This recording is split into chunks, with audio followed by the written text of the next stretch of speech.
हरे रामा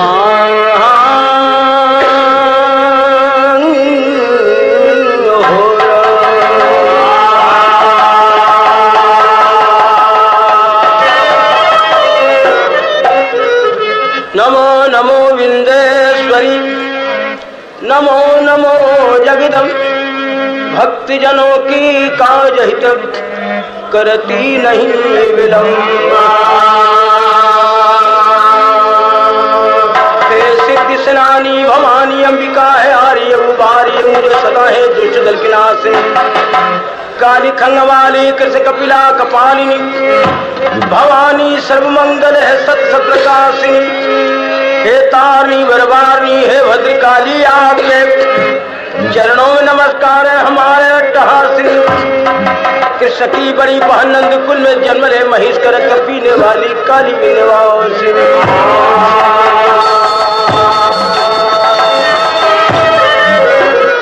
कात्यायनी महाभागा है चंडी महाकालिका, चंडी रूपिणी विजया जहन्नम उल्लासिनी। मयूर पक्ष धारणी निवारणी कलेश को उत्कर्ष शूल खंग छटा प्रभासिनी।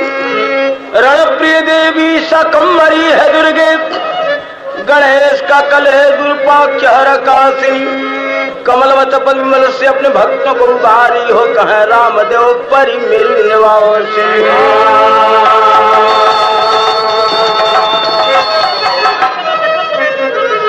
नमामि कृपा सिंधु करुणा स्वरूपम, विलक्षण जगत साक्षी रूपम नमामि। नमामि सकल सिद्धि भंडारईशम, सुभगश्याम गातम अनुपम नमामि। नमामि सकल वेद वंदित वरीशम, अलख्यादि अविनाशी देवम नमामि। नमामि सकल कष्टनाश कृपालम, परम भक्त वत्सल विभेवम नमामि।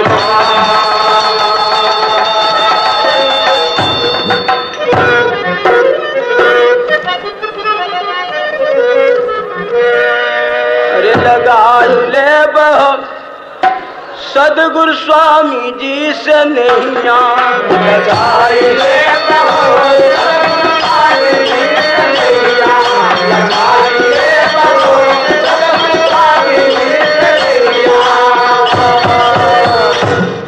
बिगड़ल बतिया बनाई ले बहो सदगुरु स्वामी जी से नैया।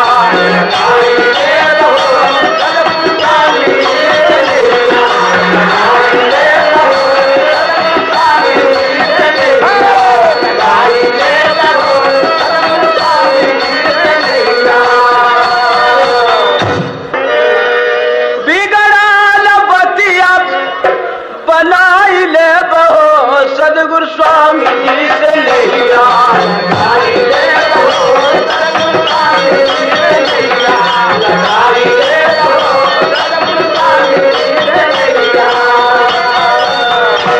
जौन रहिया में मोरे स्वामी जी जई है।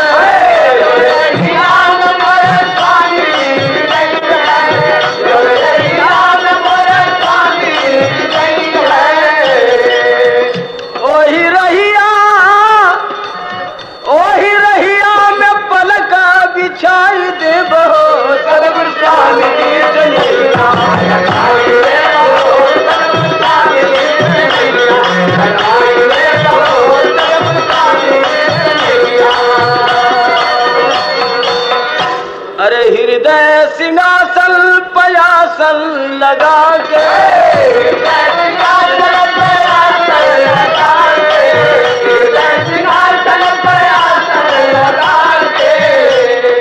हाँ ध्वनि सदगुरु के धुइया रमाई ले बहो सदगुरु स्वामी जी से नैया।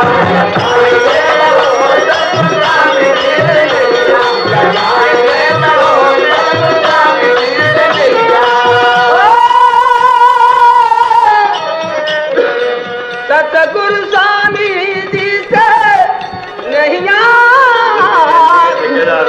अरे लगाई ले बहो लगाई ले बहो सतगुरु स्वामी जी से नैया, लगाई ले बहो सतगुरु स्वामी जी से नैया, लगाई ले बहो सतगुरु स्वामी जी से नैया।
स्वामी जी से नैया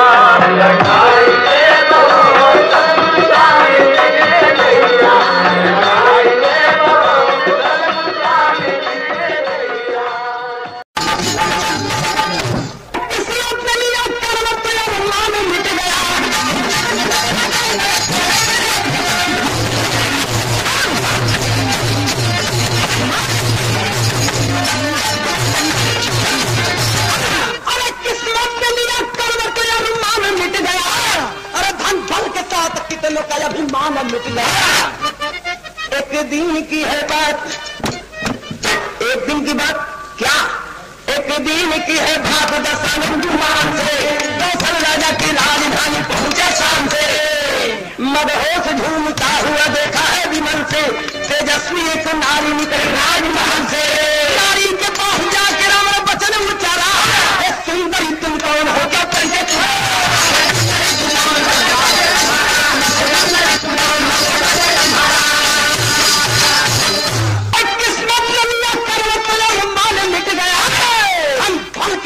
कितनों का अभिमान मिट गया। एक दिन की है बात दशानन कुमार से कौशल राजा की राजधानी पहुंचा शाम से। एक रोज महाबली रावण विमान से घूमते घूमते कौशल राजा की राजधानी कौशलपुर पहुंचा और रावण देखा कि कौशल राजा के महल से एक सुंदर स्त्री निकली। तो स्त्री के पास रावण जाके पूछा कि कौन है तू, कि तेरा नाम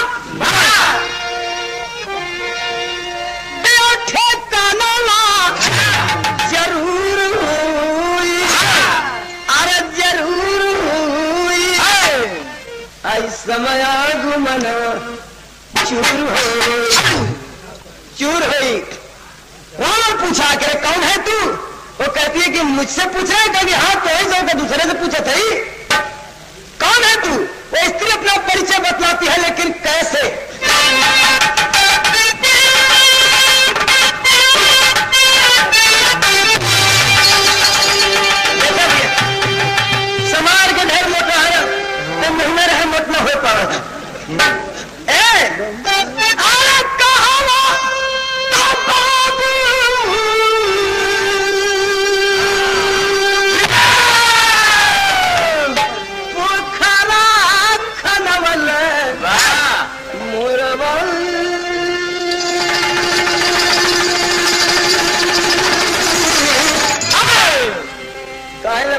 चारों घटिया घटिया एक में घटिया कह देला। अब हाथ जोड़ देला कि भैया धन्यवाद लोगन क्यों न कहना घटिया कहना तो वो बढ़िया है। लेकिन बात है कि सामने तो स्त्री परिचय देती है कि भाभी मेरा नाम बोली रावण से गुजारिया बबुआ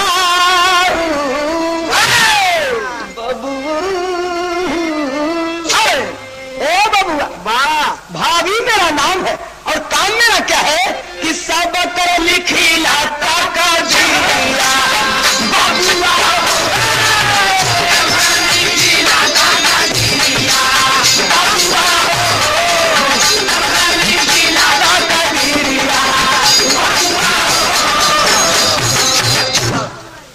नाम मेरा भाभी है और काम मेरा है कि सबकी तकदीर लिखती हूँ। तो बस रावण कहा कि आज इस महल में किसकी तकदीर लिख के आ रही है? ना भैया ना, किसकी तकदीर लिख के आ रही हो?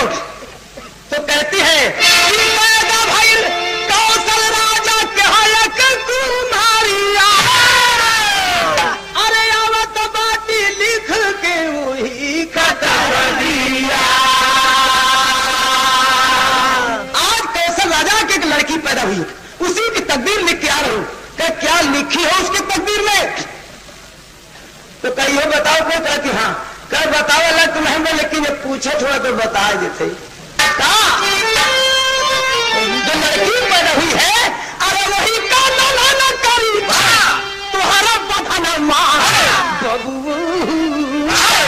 अरे तारी ना ही लिखा लाला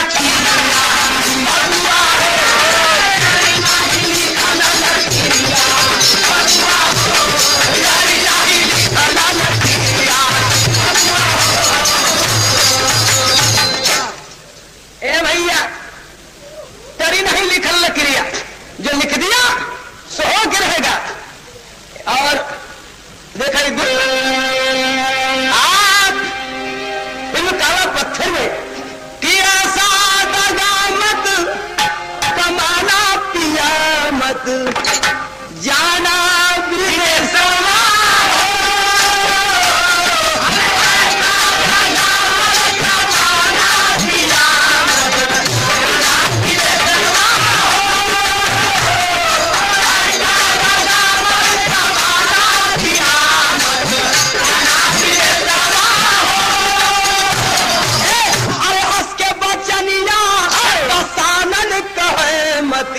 पागल तो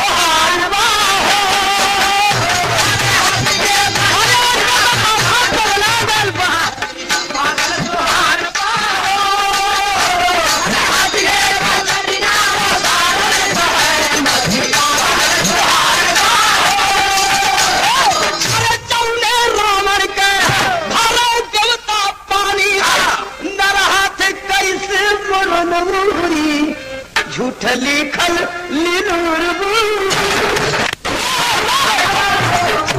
अरे जो लिख दिया तो हो के रहेगा। एक शब्द पे गाना है कि जो लिख दिया तो हो के रहेगा, इसी बात पे। लेकिन रावण कहा कि देखा जाएगा कब वो बात तेरी पूरी होती है।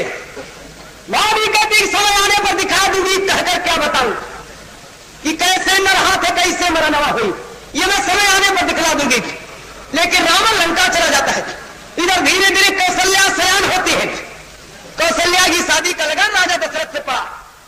जब लगन राजा दशरथ से पड़ गए तब का भल तर्ज है बा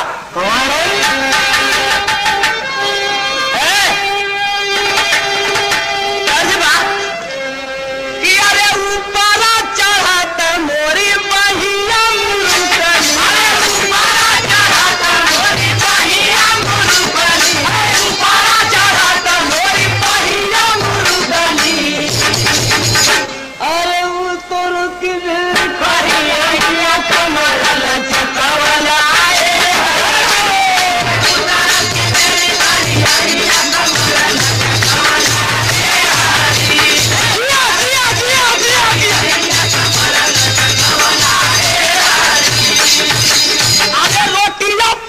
मोरी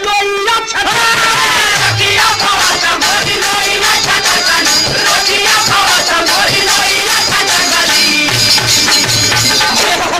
से छोटा लगेला नवा गजब होई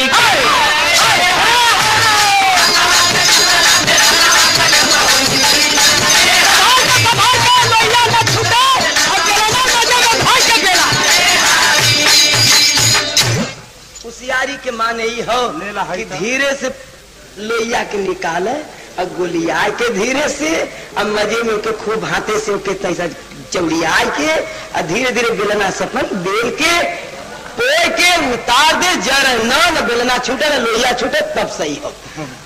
ये नाई के मारा हाली हाली किसान नोच रही हाली हाली बनावा लोहिया हुआ फिटा गई बेलना हुआ फिटा गई रोटी जोर गई तब कौन मजा खाए वाले के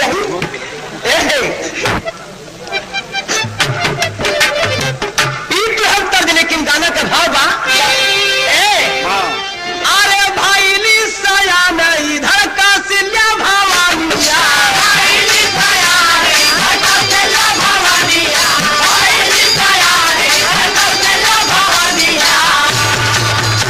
अरे दशहरा से पड़ल दिया वाला गाना पड़ी गई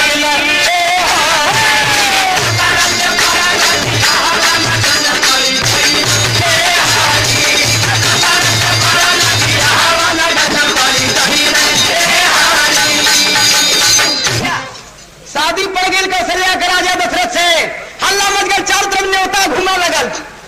रावण के पता लगल कि वो लड़की सयान हो गई ओकर बियाह राजा दशरथ से पड़ल बा। अब बियाह होई तो लड़का होबे कई लड़का होई तो हमार जान जइबे करी तेरी हमार तो नहीं बढ़ जाए पति। अरे समय से कोई भारी है नहीं सनी से और कम परत हो गई।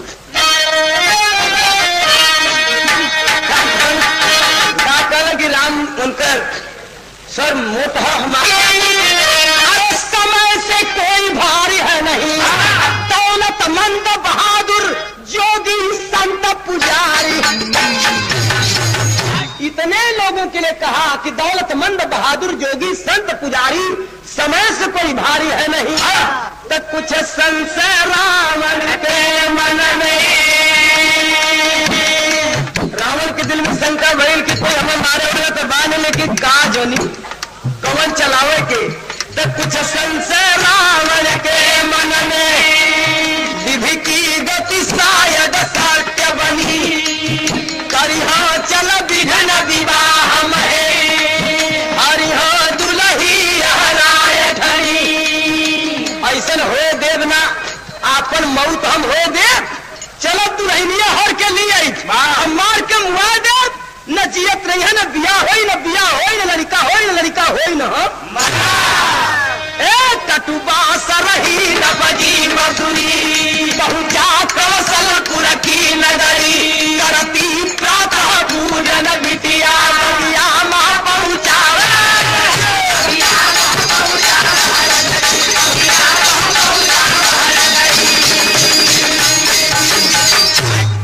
पहुंच जाता है महाबली रावण कौशलपुर, कौशल्या को हरण करने के लिए।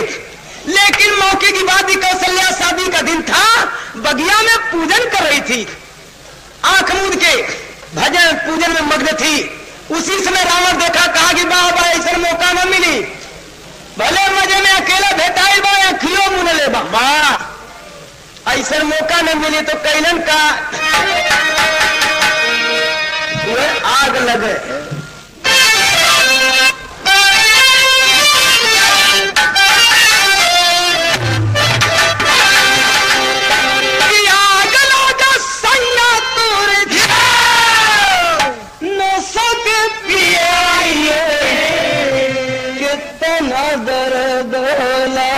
काय किलो हो भाई हो,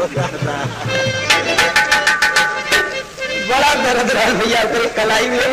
लेकिन ये तो तर्ज रहा ना गाना का भाव बात, वही बिना सगुन कढ़ाई कौशल्या के काना, अरे बधाला बा कलाई कौशल्या के काना,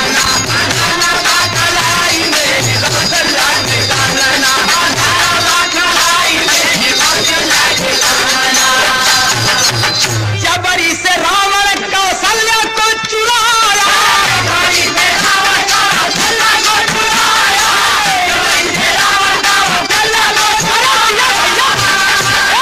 पेटिया में बंद करके नदी में बहाया, हमारे बारात आई सीमा पर कौशल्या के काना, अरे बंधल वो कुनूई में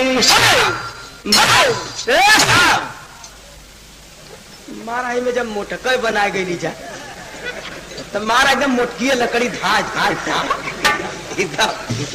ए भैया।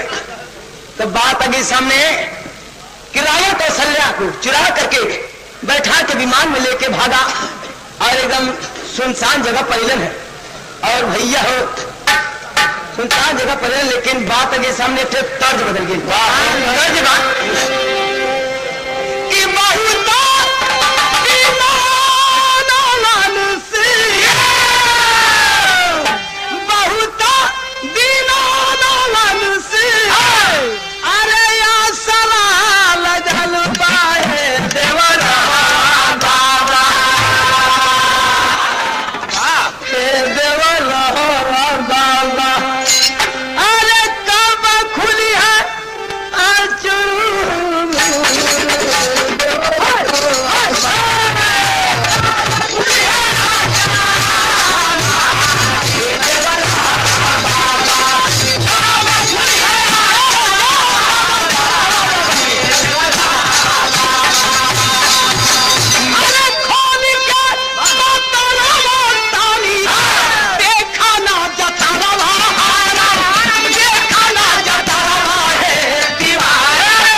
लगन निहरा गई ना, एक चीज देखा देखा का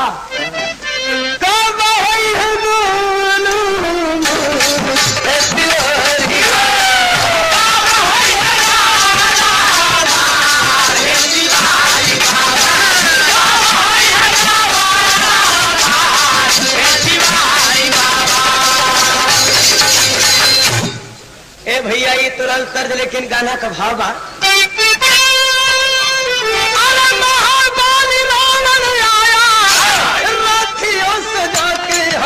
कटरिया हले हाथ कटरिया हले, अरे मारी नहीं बदुलही का जान हाथ कटरिया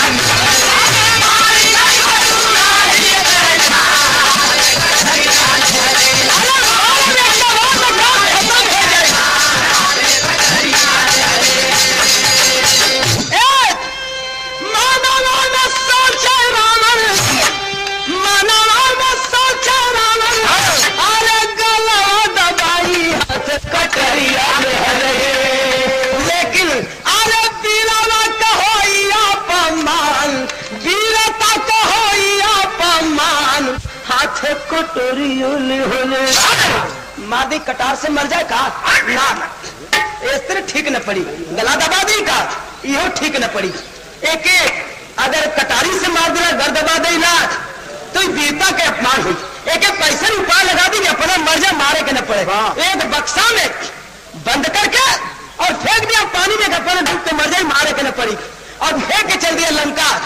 और बारात आ गई राजा दशरथ के कौशलपुर में, लगे जब बजल है बाजा कौशल्या के, कौशल राजा लगन खोजे, लेकिन बिटिया गई पूजा करे, पता नहीं लगल, बगिया की तरफ दौड़ के लेने देखा बदिया बगिया में कोई नहीं, फिर महल में चाहे तो खुदने में है, कहीं पता नहीं, बड़ा चिंतित हो गए। लेकिन कैसे भैया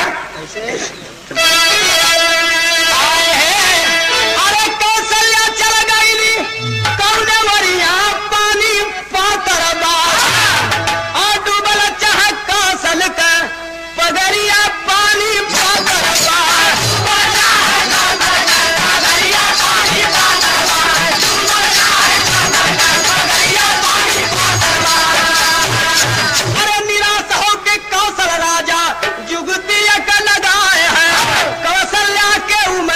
सुंदर डोमिना बुलवाए हैं, अरे दुल्ही बन के खेवा मर नवरिया पानी पातरबा, अलानी बनिया अवध की नगरिया पानी पूतरबा।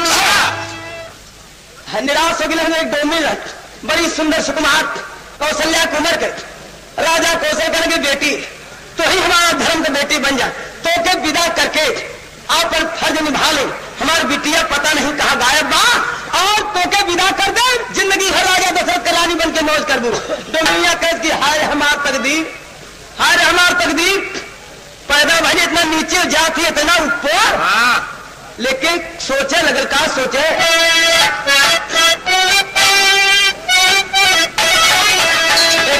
बड़ी पुरान बा कि हम गवनवा नहीं जू, नई नई प्रीत लगी हो हम गवनवा नहीं जा, नहीं नहीं नहीं नहीं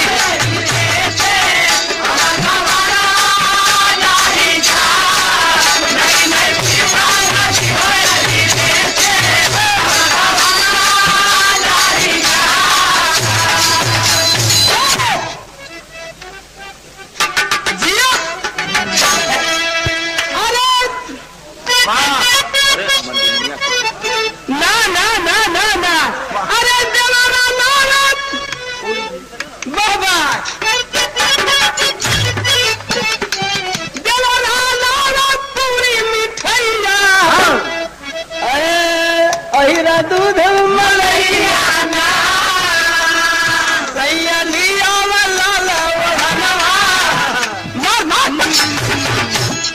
वैसने रहल काज परशुराम सोचना और बन के कि बनब राजा कहो दुल्हनिया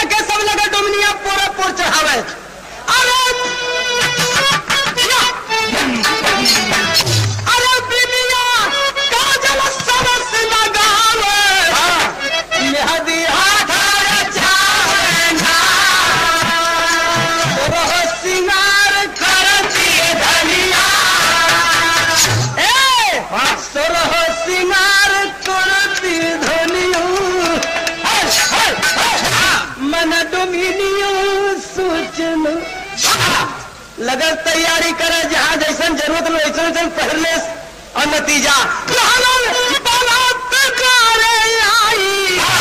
बादल जब सहलाई ना। लेकिन एक तनी पूर्वी बदलदा कैसे, अरे कौशल राजा की दवानिया मन दम।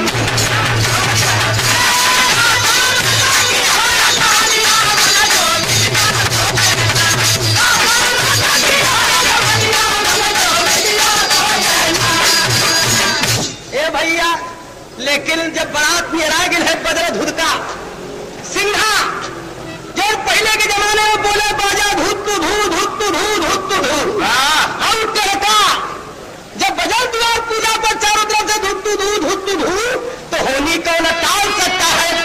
एक हाथी पर राजा दशरथ दुल्हा बन के, दूसरी हाथी पर गुरु वशिष्ठ बैठे थे पुरोहित की हैसियत से, और जब द्वार पूजा लग रहा है तो होली कौन टाल सकता है। जो विधाना रचनाए और राजा दशरथ गुरु वशिष्ठ के हाथी चौतक पर आए, समय से कोई भारी है नहीं। अरे भाग हाथी दोनों जंगल के मनाए।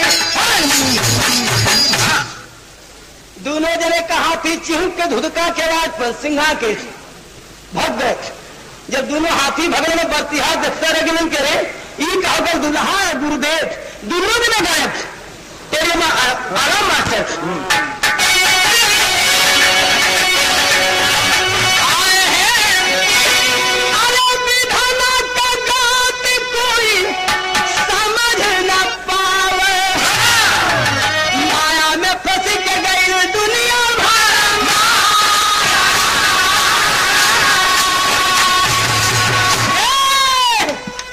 अरे माया में फंस के गई दुनिया भर। बदलदा इस पर मारा 3 कसौटी पर। अरे राजा दशरथ गुरु वशिष्ठ जी का हथिया, बनवा में नहीं सकल भेटा, भैया बियाह नहीं नवदल दिया। ए भैया लगना बरतिहार लौटे कि जब दुल्हा नहीं तो बारात तुमने काम कर, लेकिन वही में कितना जो बड़ा जिद्दी रहो, कितना साफा पानी लगा, बढ़िया बढ़िया खूब तैयारी करके आओ, कल बारात करत यहाँ द्वार पूजा पर दुल्हा गुरु तो भाग गए, लेकिन कम से कम जल जलपान तो हो जाएगा चाहत रहा जरूरी है। अब ला दुल्हा गायब बात, लेकिन वहां लोग जिदिया लोग की सामान आखिर नुकसान न हो जो बड़े बा, तो लिया हमें तभी पानी में पी लो तब जा।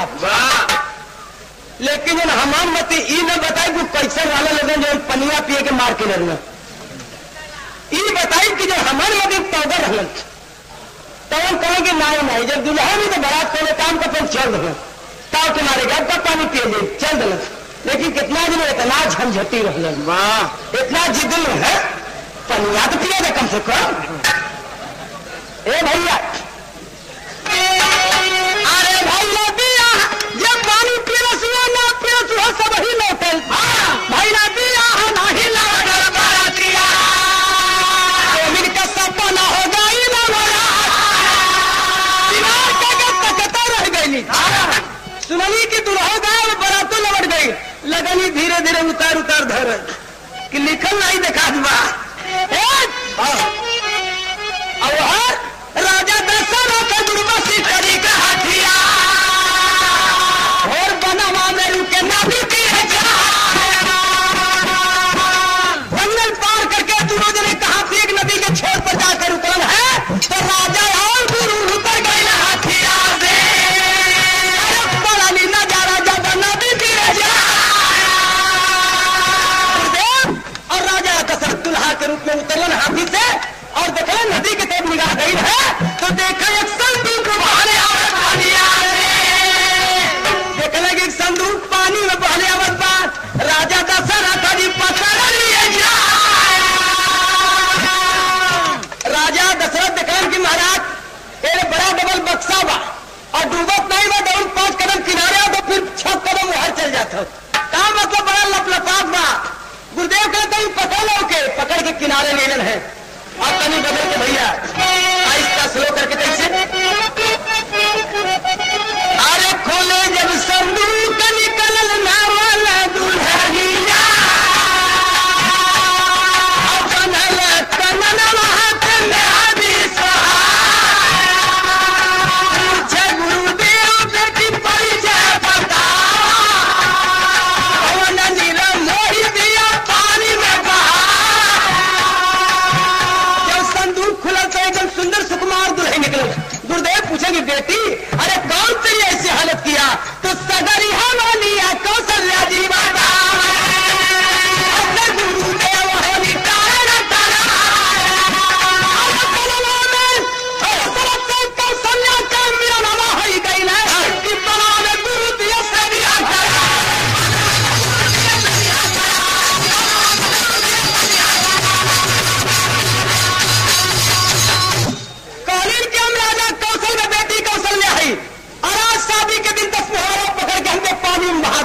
महल था।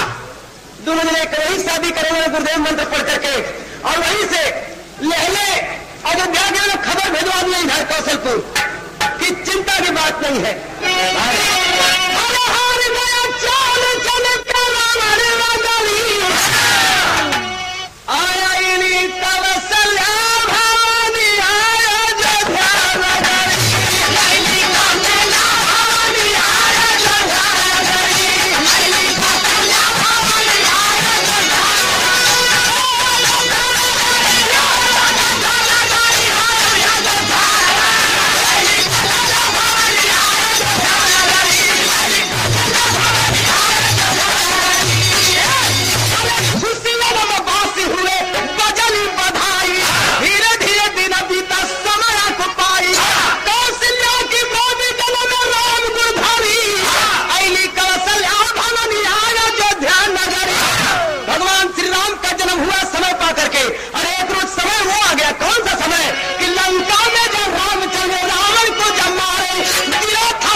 मैदान में तो भालू प्रकट होती है और हंसती है बड़े जोर से।